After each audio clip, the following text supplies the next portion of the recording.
नमस्कार, मी गोविंद शेळके आणि तुम्ही बघताय कट टू कट. राज्यामध्ये 17 जागेच्या विधान परिषद निवडणुकीसाठी सध्या उमेदवारी अर्ज भरण्याची प्रक्रिया सुरू आहे.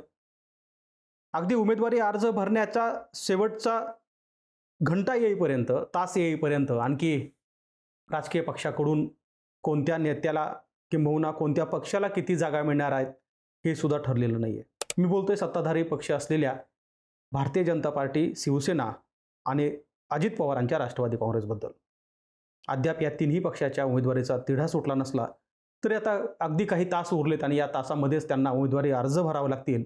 पण राज्यामध्ये अशी एक अभूतपूर्व परिस्थिती निर्माण झाली आहे जिथे सत्ताधारी पक्षामध्येच आणखी उमेदवारीवरून एकमत होताना पाहायला मिळत नाहीये. आणि याच धामधुमीमध्ये एका जिल्ह्यात तर अशी काही घटना घडते आहे की ऐनवेळी एक नेता त्या पक्षामध्ये प्रवेश करणार आहे आणि पक्षामध्ये प्रवेश होताच त्या राजकीय पक्षाकडून त्या नेत्याला विधान परिषदेची उमेदवारी जाहीर होणार आहे.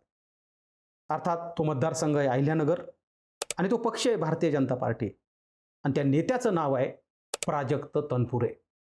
होय, प्राजक्त तनपुरे जे यापूर्वी राज्यमंत्री म्हणून काम बघत होते, त्याच प्राजक्त तनपुरेच्या संदर्भात आपण आज चर्चा करणार आहोत की अहिल्यानगरच्या राजकारणामध्ये तनपुरे कुटुंबाचं नेमकं योगदान काय. विखे पाटील जे आता भारतीय जनता पार्टीत आहेत, काही दिवसापूर्वी अगदी महाराष्ट्रातील भारतीय जनता पार्टीचा, मराठा समाजाचा असा कोणता चेहरा जो मुख्यमंत्री होऊ शकतो याची चर्चा जोर धरू लागली, ते विखे पाटील. आणि त्याच विखे पाटलाचं राजकारण किंबहुना त्या राजकारणाचं समांतर केंद्र ठेवण्यासाठीच आधी विवेक कोल्हे आणि आता प्राजक्त तनपुरे यांना भारतीय जनता पार्टी आपल्या पक्षात घेणार आहे. प्राजक्त तनपुरे यांची सगळ्यात मोठी ओळख कोणती, तर अर्थात प्राजक्त तनपुरे हे राष्ट्रवादी काँग्रेसचे तत्कालीन प्रदेशाध्यक्ष जयंत पाटील यांचे भाचे आहेत. होय, ते जयंत पाटील जे आता शरद पवार गटामध्ये आहेत आणि आपल्याला माहिती आहे की मागच्या 5-7 वर्ष ते प्रदेशाध्यक्ष म्हणून काम बघत होते. राष्ट्रवादी काँग्रेस शरद पवार गटातील सगळ्यात सिनियर मोस्ट नेता म्हणून त्यांचा उल्लेख करावा लागेल.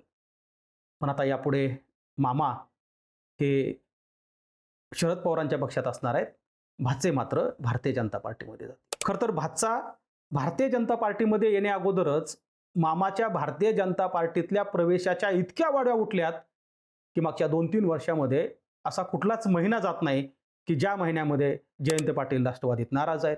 जयंत पाटील फडणवीसांना भेटून आले. शरीराने राष्ट्रवादी काँग्रेससोबत असणारे जयंत पाटील हे मनाने मात्र भारतीय जनता पार्टीसोबत आहेत. अशा एक ना अनेक बातम्या मागच्या अनेक महिन्यापासून आपण ऐकतो. पण असो, भारतीय जनता पार्टीच्या प्रवेशाच्या या स्पर्धेमध्ये मात्र आता भाचा पुढे गेलाय, मामा मात्र मागे आहेत. अद्याप तरी जयंत पाटील हे भारतीय जनता पार्टीमध्ये कधी प्रवेश करणार, कसा प्रवेश करणार या संदर्भात कोणतीही अधिकृत माहिती नाही. आणि या संदर्भात स्वतः जयंत पाटलांनी सुद्धा अनेक वेळा सांगून टाकलंय की तसं काही नाही आहे, त्या संदर्भात कायम अशा वावड्या उठत असतात. असो, आपल्याला चर्चा करायची आहे प्राजक्त तनपुरे संदर्भात. कोण आहेत प्राजक्त तनपुरे? तर प्राजक्त तनपुरे हे अमेरिकेत जाऊन शिक्षण घेऊन आलेले एक तरुण राजकारणी आहेत अहिल्यानगर जिल्ह्यातले, ज्यांच्या राजकारणातली ही तिसरी पिढी सध्या अहिल्यानगरच्या राजकारणामध्ये ऍक्टिव्ह असल्याचं आपल्याला पाहायला मिळते. प्रसाद तनपुरे जे प्राजक्त तनपुरे यांचे वडील होते, ते तब्बल 5 वेळा आमदार होते. एक वेळा अहिल्यानगरचे खासदार म्हणून सुद्धा त्यांनी काम बघितलं होतं.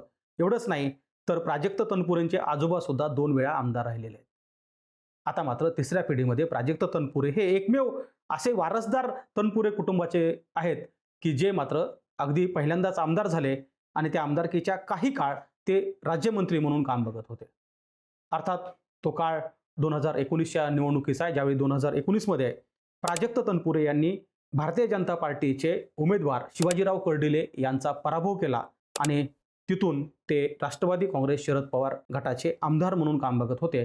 अर्थात हा तो काळ आहे ज्या काळामध्ये शरद पवारांची राष्ट्रवादी एक संघ होती आणि त्याच शरद पवारांच्या पक्षामध्ये प्राजक्त तनपुरे हे राज्यमंत्री म्हणून काम बघत होते. 2024च्या निवडणुकीमध्ये सुद्धा प्राजक्त तनपुरे यांनी शिवाजीराव कर्डिले यांच्या समोर निवडणूक लढली.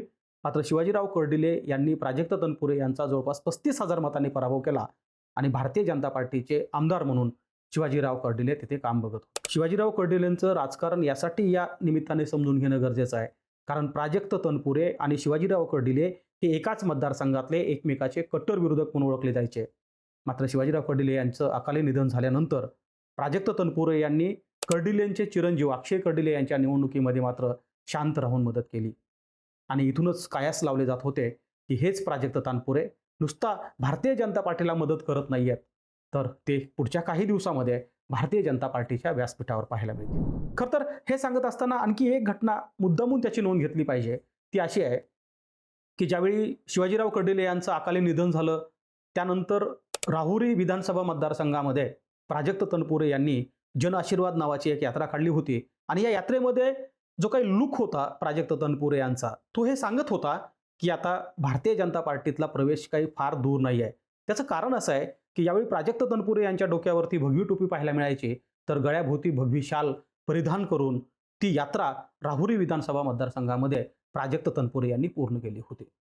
बट त्या यात्रेचं आणखी एक वैशिष्ट्य असं होतं की त्या यात्रेमध्ये शरद पवार गटाच्या कुठल्याही नेत्याला प्राजक्त तनपुरे यांनी सहभागी करून घेतलं नव्हतं आणि म्हणून तिथून कायास लावले जात होते की प्राजक्त तनपुरे यांचं भगवीकरणाकडलं जे काही आकर्षण आहे ते वाढत चाललंय आणि अखेर ते आकर्षण आता थेट पक्षप्रवेशापर्यंत येऊन थांबलंय. अर्थात आम्ही जो व्हिडिओ करतोय त्याच्या काही तासामध्येच प्राजक्त तनपुरे हे भारतीय जनता पार्टीमध्ये गेलेले असतील आणि पक्षाकडून जी अधिकृत यादी जाहीर होईल त्यामध्ये विधान परिषदेच्या जागेसाठी भारतीय जनता पार्टीचा उमेदवार म्हणून प्राजक्त तनपुरे यांच्या नावाची घोषणा होणार आहे. पण प्राजक्त तनपुरे यांचं भारतीय जनता पार्टीमध्ये होणारा हा प्रवेश इतका सरळ आहे का? तर नाही. ते समजून घेण्यासाठी आपल्याला अहिल्यानगर जिल्ह्यात सध्या काय चाललंय हे समजून घेणं फार गरजेचं आहे. एक तर थोडं इतिहासात जाऊ. शरद पवार गटाने मागच्या 2024च्या निवडणुकीमध्ये ज्या मतदारसंघामधून भारतीय जनता पार्टीच्या उमेदवाराचा पराभव केला होता त्यापैकी एक मतदारसंघ असलेला तो म्हणजे अहिल्यानगर लोकसभा मतदारसंघ. तिथे अर्थात राधाकृष्ण विखे पाटील यांच्या चिरंजीवाचा लोकसभा निवडणुकीमध्ये पराभव झाला होता. त्यानंतरच्या काळामध्ये महाराष्ट्रात भारतीय जनता पार्टीकडून असा कोणता मराठा नेता आहे की जो भविष्यामध्ये मुख्यमंत्री होऊ शकतो याची चर्चा होत होती आणि त्यावेळेस एक नाव समोर आलं. अर्थात ते नाव होतं राधाकृष्ण विखे पाटील यांचं. आपल्याला माहित आहे की फडणवीसांच्या समांतर राजकारणामध्ये म्हणजे फडणवीस महाराष्ट्राचं राजकारण बघत असताना ज्याही नेत्यांचं नाव मुख्यमंत्री पदासाठी घेतलं गेलं त्यांचं पुढे काय झालं, त्यांचं राजकारण तुम्ही तपासून बघा. मग त्यात कधी विनोद तावडे असतील, त्यात कधी पंकजा मुंडे असतील, त्यात कधी राधाकृष्ण विखे पाटील असतील. याच राजकारणाची किनार आत्ता होऊ घातलेल्या प्राजक्त तनपुरे यांच्या भाजप प्रवेशाला सुद्धा आहे. विवेक कोल्हे जे कोल्हे कुटुंब विखे पाटील कुटुंबाच्या विरोधात मागच्या कित्येक वर्षापासून निवडणुका लढत आहे, त्याच कोल्हे कुटुंबातील राजकीय वारस असलेल्या विवेक कोल्हे यांना भारतीय जनता पार्टीनं विधान परिषदेवर घेतलं आणि त्याच विवेक कोल्हे यांनी ज्यावेळी पहिल्यांदा राहतामध्ये परवा म्हणजे राहता हे पुन्हा सांगितलं पाहिजे की राहता हे विखे पाटील कुटुंबांचा बालेकिल्ला आहे, त्या बालेकिल्ल्यात जाऊन एक कार्यक्रम घेतला आणि जिथं हजारो समर्थक हजारो कार्यकर्ते विवेक कोल्हे यांचे आले होते. तिथे विवेक कोल्हे असं म्हणाले की मैं जब घायल होता हूं तब घातक होता हूं. म्हणजे काय तर मी ज्यावेळेस जखमी असतो त्यावेळेस अधिक घातक असतो. आणि हे खरं तर ते विखे पाटलांना सांगत होते जे विखे पाटील कायम कोल्हे कुटुंबांच्या विरोधामध्ये अनेक वर्षापासून राजकारण.